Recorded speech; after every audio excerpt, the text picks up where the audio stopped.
Hold on, Liz. Hello, and welcome to Evermore Me, day 20.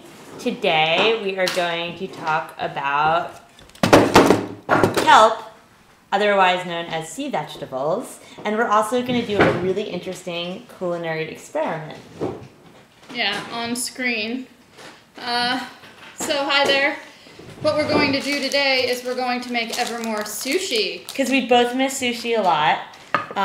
So yeah, kelp, sea vegetables. One thing that I love about Evermore is that when I open it up, not only do I see meat, I see vegetables. You do. And so we're going to use nori. What we're going to point out is we're going to use our Maine Seacoast vegetables nori because we love Maine Seacoast vegetables. That's where we get our kelp. Our organic kelp. Our organic kelp, and we spend lots of time, or I spend lots of time talking to Craig over at Maine Seacoast Vegetables about the different types of kelp that we use because they are so rich in nutrients, minerals, and well, we'll talk more about that.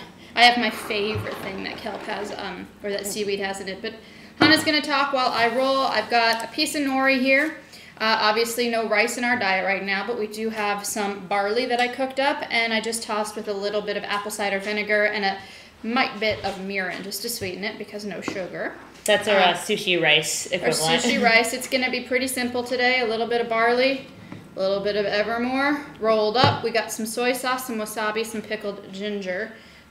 So don't mind me. I'm going to be working over here while Hannah is talking to you. But you should watch her because this is highly instructive. You can make your own sushi Sure, I haven't at done home. it in a long time, so it could be a disaster. So one of the great things about sea vegetables is that they are rich in a lot of types of nutrients, trace minerals, and a lot of the minerals that they're rich in are actually the same minerals that are in the human blood, animal blood as well, actually, which reminded me of, I don't know if anyone's seen Hemo the Magnificent. I mean, Allison has not seen this movie. I have not seen it. I can't believe you actually went to school. I can't blame it on Canada either because I did go to school in the States. Yeah, you can't blame Canada on this one. I feel like everyone that's grown up in the United States has seen this, and it's it was actually directed by Frank Capra for Bell Labs, and had uncredited. The voice of Mel Blanc, Bugs Bunny, was in Hemo the Magnificent. So anyway, blood, seawater, kelp, they're all very related.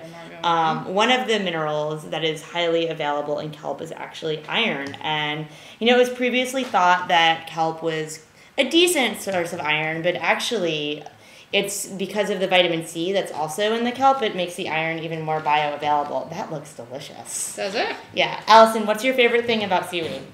It contains something called alginic acid, or algin, and what that does is that it binds to the toxins in the body and helps escort them or flush them out of the system.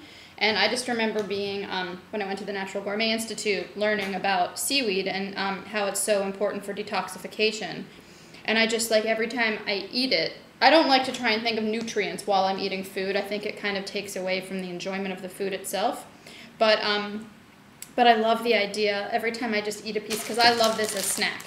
And every time I eat a piece of nori and I think it's escorting all the bad stuff in my body out of my body, it makes me happy for whatever reason. Kind of topical right now, but one of the things that it's actually supposed to be really good at flushing out of the body are radioactive elements, such as cadmium and other radioactive things. Actually, I'm a painter, and for a long time before I realized that it was actually bad to touch all the pigments that the containers say don't touch this, it's dangerous.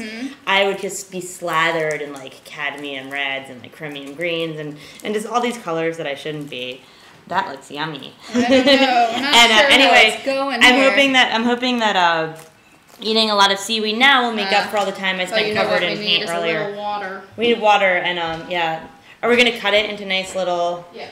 Very cool. So that's the alginic acid is a really important reason to be eating seaweed, and for those of us who are, there are people that are concerned about radioactivity, especially with current events going on. Don't panic about things that you can't control, but what you can do is eat lots of seaweed. Yes, you can. That you can control. So it's actually not so bad. We got a nice little roll going. I'm just trying to wet this down. And there it is. So we have a little extra scraps here.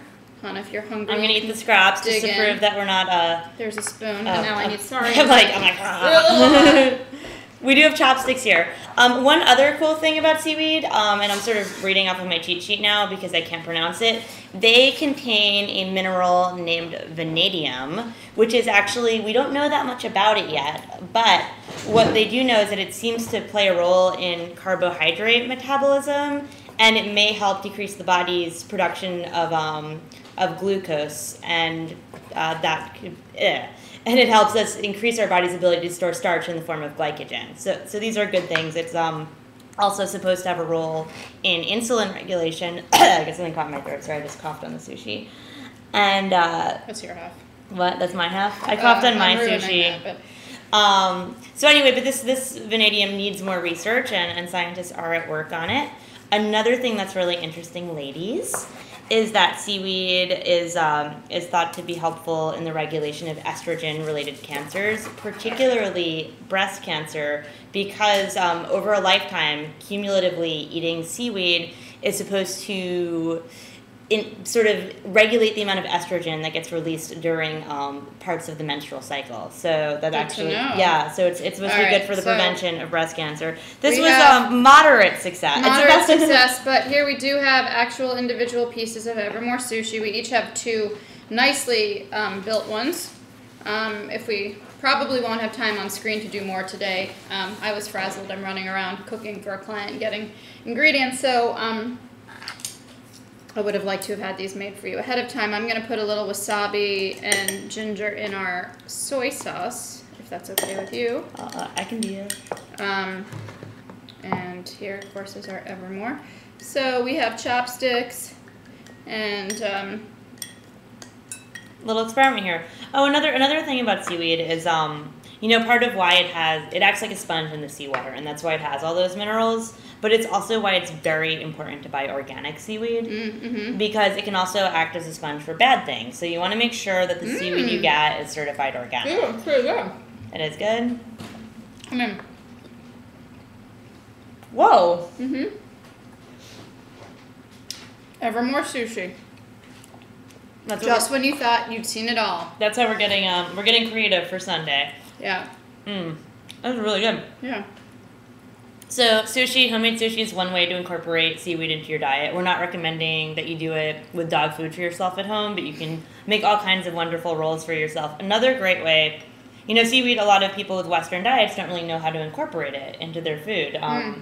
Allison, do you have any creative suggestions for that? Again, I love nori just as a snack. You can buy it toasted, and then it's already pre-toasted. Otherwise, you just put it lightly over a flame.